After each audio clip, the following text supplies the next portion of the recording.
pasti penghujungnya kepada ulama ataupun para wali Allah yang didatangkan. Sebab itulah menjadi tanda bahawa persilatan yang ada di bumi Nusantara kita, khususnya yang ada di Malaysia kita ini, merupakan satu jalur yang merupakan jalan untuk mendekatkan diri dan bermakrifat pada Jalla wa Ala Allah Jalla Jalal. Sebab itulah walaupun nampaknya seperti satu persilatan, tapi pukulannya bukan sebarang pukulan, tengkisannya bukan sebarang tengkisan. Setiap gerak mengandungi kalimah, setiap kalimah mengandungi azab, setiap azab mengandungi hikmah, setiap hikmah mengandungi kebinasaan. Alhamdulillah. Kita saya Tengku Muhammad Sawal, waris ke-7 kepada Ketua Sultan Husin, waris ke-10 kepada Sultan Sulaiman, waris ke-9 kepada Sultan Mahmud, Sultan Mahmud. Baiklah, isu perkenaan yang kita nak membicarakan oleh saya tentang Singapura, nasib itu yang lepas. Kita boleh kupaskan juga kedudukan Melayu dan juga kerabat yang ada di Singapura. Tetapi isu ini kita takut pasal apa? Pengertian dan penerimaan pada yang ada, sistem yang dah termatuk oleh penjajah, disusul oleh kita yang ada dalam sistem pentadbiran, termasuk Singapura, termasuk Indonesia dan termasuk juga di Malaysia ini. Kenapa? Dalam pengembangan pertubuhan satu di Malaysia dan di Indonesia. Okay. Jadi satu isu itu benda lah yang katakan menjadi bukan hambatan, tapi adalah dipupuk oleh penjajah. Senang kata lah. Jadi pengertian untuk orang Melayu Singapura tu akan tetap disepadan pun tidak, dipinggirkan di Kelang Singapura. Semuanya sama. Okay. Jadi dari segi saya ni sebagai kerabat Singapura, insyaAllah kita akan tetap wujud dengan peradatan diraja di Singapura. Terima tak terima pada siapa yang di sana itu bab kedua. Kerana saya dah ibaratnya termasuk pada Konstitusi 152 memaklumkan kewujudan peradatan Melayu. Jadi dalam itu konstitusi saya rasa itu saya terlindung. Kalau saya balik mewujudkan peristiadatan diraja yang berasaskan pada Istana Gemilang. Walaupun terima tak terima itu urusan dia. Akan kita tahu terima ataupun tidak bila diajukan pada kita. Tapi alhamdulillah ibaratnya tidaklah. Cuma ibaratnya tersebalik pada itu juga saya kupaskan balik dari segi settlement penjadian Anglo dan Semenanjung. Ada dalam satu clause tu mengatakan menghormati adat dan gesar Melayu. Jadi dalam konteks itu yang kita tahu sekarang,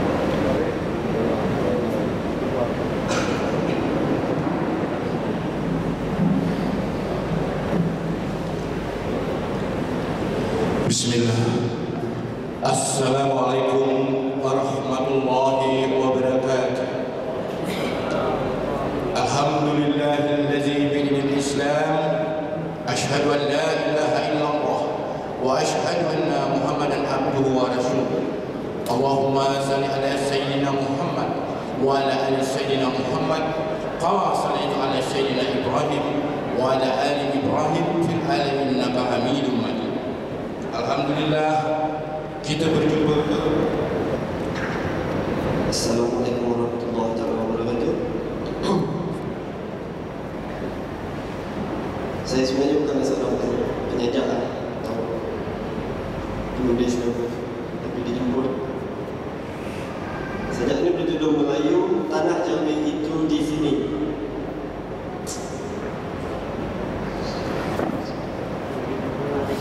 Dulu di sini ini bermula bicara. Di atas gunung berdiri cerita, tinggi beruas turun ke lembah, hulu semenanjung sampai ke Manjung, gangga negara nama ditanda, menjulang tinggi adaban dunia. Dulu di sana itu ditulis surat persuratan dua buat umat. Tamra di tanda batu bersurat, tinggi dan tinggal sepi dalam negeri Mekah. Di Kuala Berang terpecah urat, sayup terdengar jeritan gelap. Sekarang kita menghampiri penghujung acara ya. Jadi saya tunggu gambar tu naik kejap. Kalau boleh tutup lampu sikit. Boleh tak? Bagi orang nampak. Depan dia tutup lampu. Sekarang tutup lampu semua lah. Dah okey kan? Pun dah petang-petang sebelum ni. Boleh tutup lampu. Boleh nampak tak apa yang ditulis di slide sana ya? Kebangkitan Panji-Panji Hitam melalui pembatalan sihir. Pembatalan sihir mungkin orang boleh tahu. Perjanjian Pangkor 1874. Okay, next. Rasanya ramai tentu sudah tahu, pernah mendengar tentang hadis ini. Umat Islam akhir zaman ramai tapi seperti buih-buih di lautan. Disebut di sini, setelah aku wafat, selama aku tinggalkan umat Islam akan jatuh di atas kelemahan itu. Orang kafir akan menindas mereka bagi orang yang menghadapi piring dan mengajak orang lain makan bersama. Disebut ni ceritanya Rasulullah bagi perumpamaan orang Islam ni akan sampai satu keadaan zaman dia ni dah macam hidangan. Orang lain duk titik je, orang lain duk titik je. Maka para sahabat pun bertanya, apakah itu umat Islam telah lama dan musuh sangat kuat? Jawab baginda, bahkan masa itu mereka lebih ramai tetapi tidak berguna, tidak berarti dan tidak menakutkan musuh. Mereka adalah ibarat buih-buih di laut.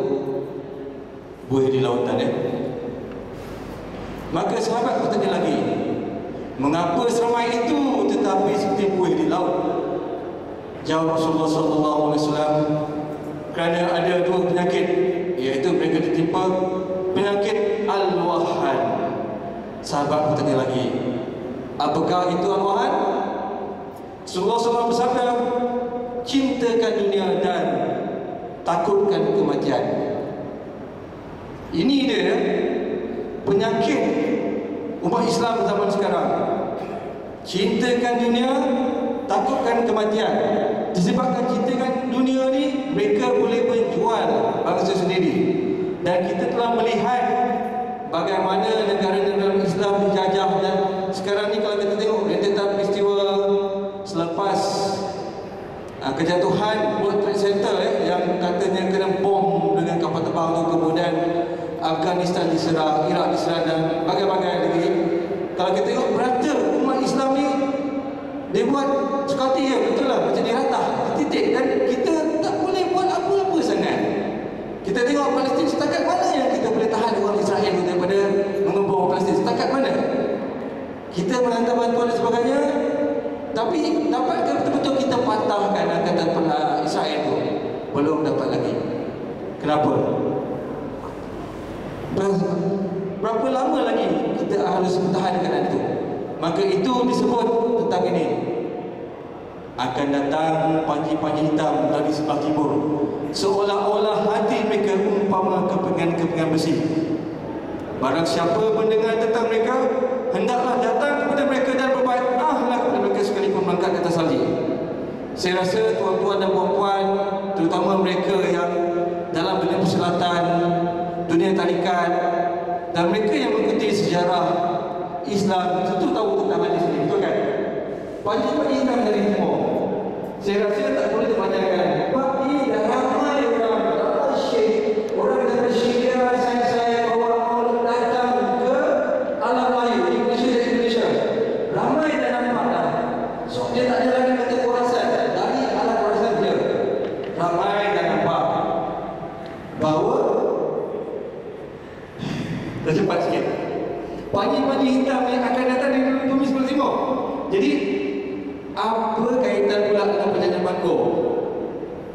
Ini dia Penjaga Bangkok. Okey, tentu saudara juga sudah tahu tentang Penjaga Bangkok. Dan sekarang ni kita berada di Lumut. Kita ni di atas Pulau Buatan. Kita sebenarnya berada di atas perairan Pulau Bangkok. Saya rasa di sekitar perairan ini juga Penjaga Bangkok diadakan, di mana Sultan Abdullah dan sejumlah pembesar Melayu menandatangani Penjaga Bangkok. Malah berita yang saya dapat cerita sebenarnya dia tandatangani dalam keadaan separuh paksa. Dia ni separuh paksa lah. Maksudnya memang masa tu ada kegaduhan pasal nak jadi raja apa semua, memang dia nak, tapi separuh paksa. Dia bawa naik kapal, dia dapat ke tengah laut, dia tunjuk kekuatan. Nak sign tak nak sign, nak sign tak nak sign, sign kamu dapat jadi raja. Tapi ini syarat dia. Seterusnya ini dia ditandatangani seindegelak dengan Raja Abdullah. Ini kita kena sebut ni. Ada buah Jihin dan Haisan. Mana datang buah Jihin dan Haisan ni? Kita selalu tahu part yang raja tandatangani.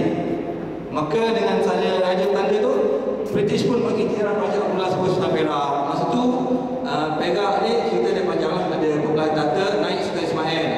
Sultan sebenarnya masa tu Raja Abdullah ni raja muda, tapi disebabkan satu masalah dia takut nak pergi tempat pertabalan, maka dia tabalkan Sultan Ismail. Maka jadilah peristiwa ni Raja Abdullah ni menuntut, saya rasa dia pun menuntut tu dinasihati oleh orang Cina daripada Pulau Pinang. Kata tuanku tu aku nak jadi raja ni, ada orang boleh tolong ni. Selalunya dia ada tali baru dia. Ini yang kita tak tahu sangat. Dan masa itu Perak pun sedang dilanda perang larut. Siri perang larut di mana pelumbung-pelumbung Cina ni banyak bergaduh. Didalangi oleh Kongsilah, Jihin dan Haisan. Kita sudah tahu Penjaga Bangkok ni kan. Ini isi dia. Yang paling penting ni sebenarnya, Sultan menerima surat Presiden British sebagai penulisan, yang mana nasihatnya mesti diminta dan diterima pakai dalam semua perkara kecuali hal bersangkutan agama Islam dan adat istiadat Melayu. Okey, yang lain itu adalah pemungutan aksi negeri harus pergi kepada belanja residen dan belanja British baru sampai pada raja dan orang Melayu. Tapi itu je yang bab kena terima pakai nasihat residen kecuali hal agama dan bangsa Melayu.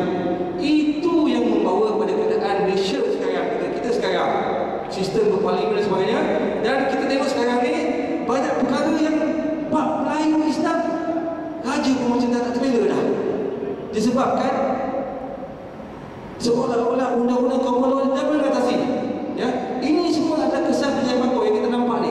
Dia kata apa yang berlaku kepada negara Melayu sekarang ni adalah kesan daripada sini. Terus. Okey, ni gambar ni katanya diambil di kampung Batak Labik, Teluk Intan. Ini masa ni ada tu JW Birch. Kan? Kita tahu residen pertama British ke Perak ada JW Birch. Masuk Penjaga Bangkok 20 Januari 1874. Ini berapa tu? Ini dah 7 Januari kan? 1874.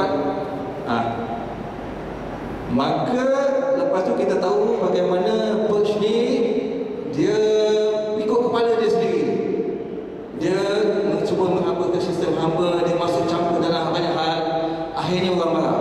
Tapi saya dengar daripada cerita kampung yang orang tak tahan sekali yang orang marah sebenarnya pasal apa?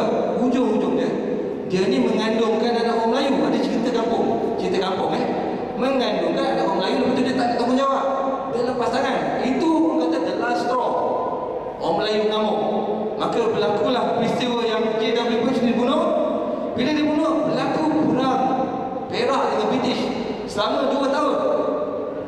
Daripada 1875 sampai 1877. Dalam tempoh itulah banyak kampung-kampung, bukan kampung, bandar-bandar Melayu dibakar, dihancurkan. Dibakar, dihancurkan. Kemudian bila habis perang ni dia tawan anak bini orang, saudara mara, memaksa para pejuang keluar menyerang dalam, kena tangkap. Itulah dihukum. Sultan Abdullah dibuang ke perairan Pulau Seychelles di Afrika. termasuk dengan dia Lahir Bahir Syahbana Rahmah Laksamana Muhammad Amin. Lepas tu Mahathir Reza dan Sri Putung dengan Datuk Sabah dihukum gantung sampai mati. Sultan Ismail dibawa pergi ke Johor. Okey, satu benda yang orang tak perasan, apabila Sultan Abdullah dibuang dari 1877 tu, kemudian yang naik menggantikan Perak di siapa? Raja Muda Yusof. Raja Muda Yusof ni sampai tahun 1887 baru dia naik jadi sultan. 3 bulan je lepas dia meninggal. Jadi 10 tahun Perak nak bersultan. Ada Raja Muda. Namun dalam tempoh itu macam-macam benda dibuat kat Perak. Dia ubah ni, dia buka bandar baru apa semua atas nama sultan. British pakai nama sultan, padahal sultan dekat ni Afrika. Masa itulah daripada kita tengok masa perang Perak British, bandar-bandar British hapuskan. Kemudian dibina bandar-bandar baru. Yang pertama ni Taiping. Taiping the first town yang ikut social planning British. Dia dibuat memang nak menaikkan bangsa lain sebab dia nak menekan orang Melayu dan Islam. Daripada situ merebak benda lain. Jadi bandar-bandar Melayu dihancurkan. Makan raja. Sekarang ni akan jumpa makan raja lautan. Apa pasal makan raja banyak lautan? Dalam hutan dalam estate. Yang sebenarnya kalau kita makan je balik, yang makan raja dalam hutan estate itu dulu bandar. Bandar orang Melayu. Bandar dihancurkan. Jadi hutan buka. Sambil tu British bawa masuk lagi orang kampung lain. Dibeli estate apa semua. Habis kesan-kesan ni. Bila orang tak tahu cerita, orang kata raja-raja Melayu ni duduk dalam hutan. Orang Melayu duduk atas pokok. Itu yang sejarah Indian. Jadi bila kita kali balik, itu dia. Ini kisah perjalanan Bangkok. Okay, kan? Jadi hari ini apabila saya dapat tahu bahawa ini caranya kita Perak mengadakan khidmat 3 ini di rumah, kemudian terus kait kat sini. Ini tempat perjalanan Bangkok. Okay. Sebenarnya banyak sejarah lagi apa yang menunjukkan, tapi kita kait kita maksudnya perjalanan Bangkok. Kemudian saya diilhamkan bahawa perjalanan Bangkok ni datang ada sikit je. Bunyi macam tu susah saya. Tapi kalau kita tahu penjajahan British Belanda, dia datang dengan kosong. Dia datang dengan setakat peluru dengan pedang dengan pistol. Dia datang dia ada orang-orang belakang, dia ada Jesuit, dia ada Illuminati, dia ada Freemason degree. Orang-orang ni bila buat sesuatu, dia ada sihir Kabbalah. Ada dengar sihir Kabbalah? Benar, sihir Kabbalah Macam kita lah kan, kita buka rumah baru, kita baca doa nak berkat, kadang-kadang kita pagar. Dia orang pun buat juga. Dia pagar cara dia. Kalau dia pagar cara dia, kalau kita tahu orang kafir tu kalau dia pagar, dia minta apa lah dia. Kalau di belakang tu ada Freemason, ada Jesuit, yang kalau kita kaji, orang dah tahu, orang ni belakang dia menyembah syaitan sebenarnya. Dia pakai apa dia pagar? Jadi kalau kita tengok perjanjian asal Raja Bangkok ni, dia ada sebut berjalan selagi ada bulan dan bintang. Selagi ada bulan dan bintang berjalan, dan itulah kesannya. Jadi bila satu hari itu saya terfikir, apa kata kita doa, kita minta batalkan kesan yang kita punya Bangkok. Kemudian saya dapat ilham, ini ada sihir. Kemudian saya dapat macam mana nak batalkan sihir ni. Allah ilhamkan satu bacaan ni, nama dia Izib Maha, daripada Imam Abu Hasan Asy'ari, seorang wali Allah yang hidup 800 tahun dahulu. Cerita dia ni menghadapi satu masalah di laut, kemudian dia bermimpi jumpa Rasulullah pagi ni.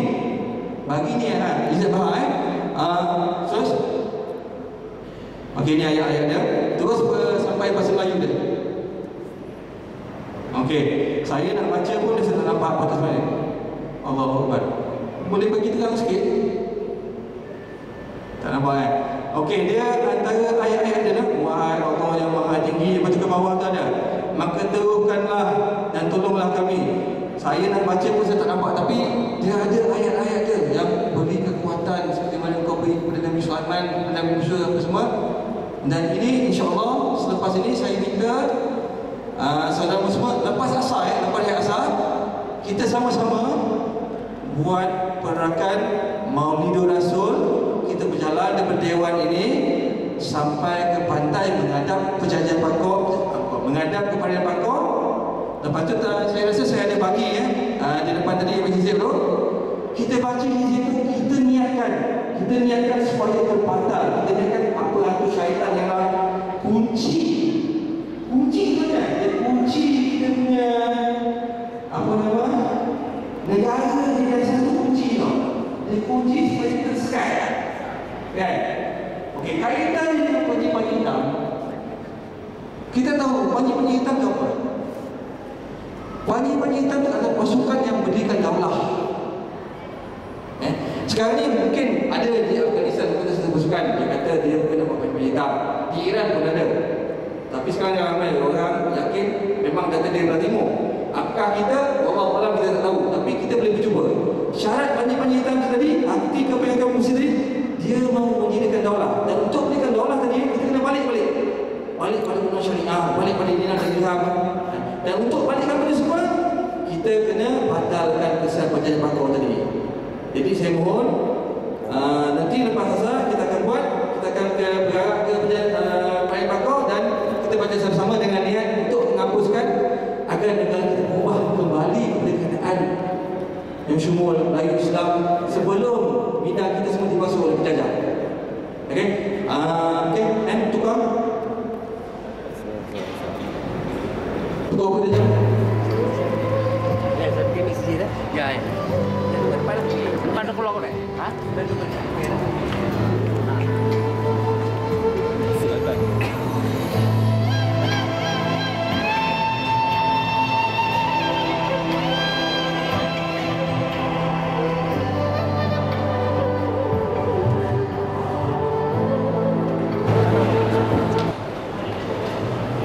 Sebelum jadi besi, tanah jadi batu, batu jadi besi. Itu proses. Lepas tu api ni waktu dibakar. Jadi 4 unsur tu memang ada. Angin waktu memanaskan api.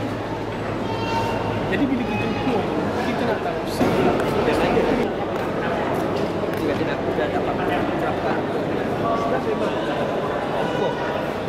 Semua sepuluh sudah secara ini banyak macam fiziknya. Kalau waktu sakit jantung, dia suka pakai gelas yang cantik tu lah. Bukan tidak lagi. Macam ini paper. Bila satu paper. Mana? Tuhan menyimpan. Apa tajuk? Mohon sedang tanya habis semua juga. Cantik.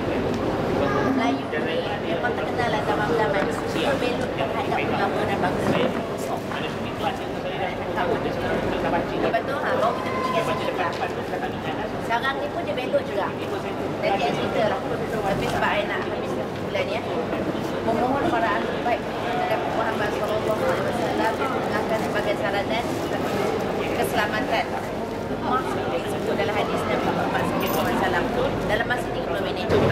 Saya tak nak begitu apa selesai bila kita mengamalkan itu tak naklah bukannya untuk membangkit tapi satu kita kenal sampel susu kita dan tak naklah antara kita ni apa ada yang terjadi ke apa anak kita buat rupanya saudara tu dia kenal saling kenali lah.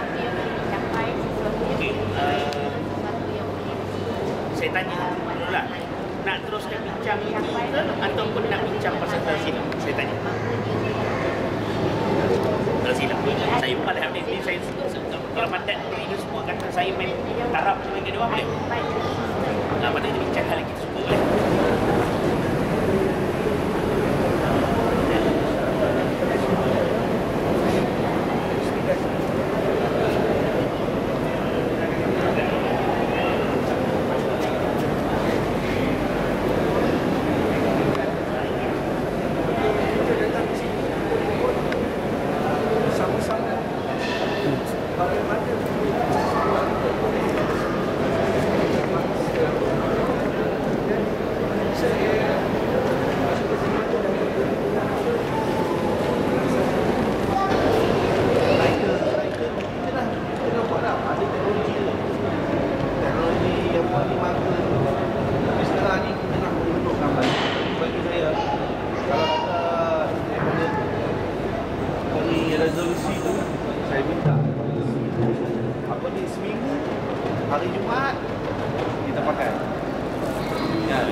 adalah hulu segala hari.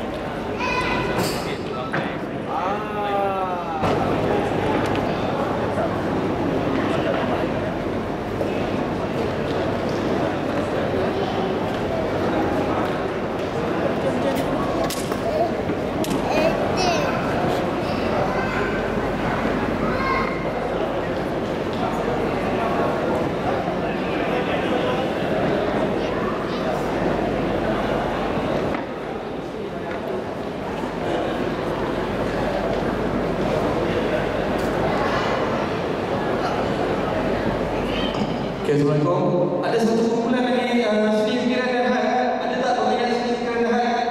Di bawah dan bawah yang orang. Kalau mana yang tak ada kumpulan lagi, mungkin boleh join. Oh, 2 orang eh.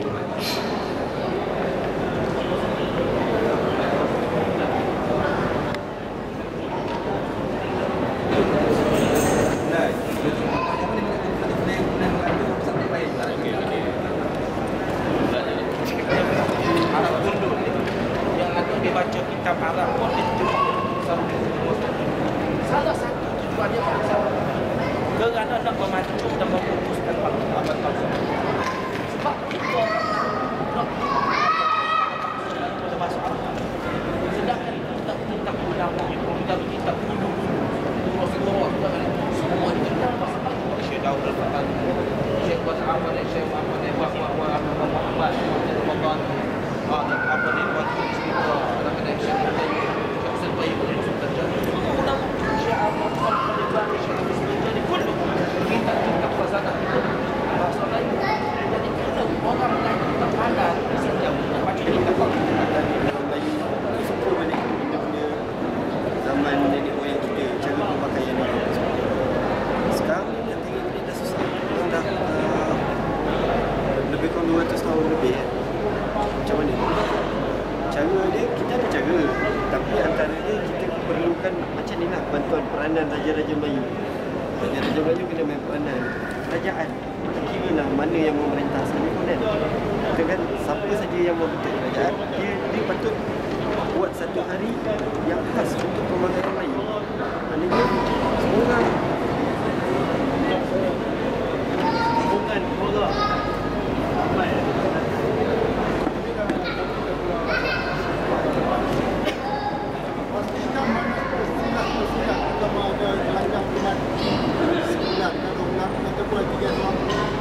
bangkitkan dia balik. Kalau kita pasti kita dah berbincang balik pada 23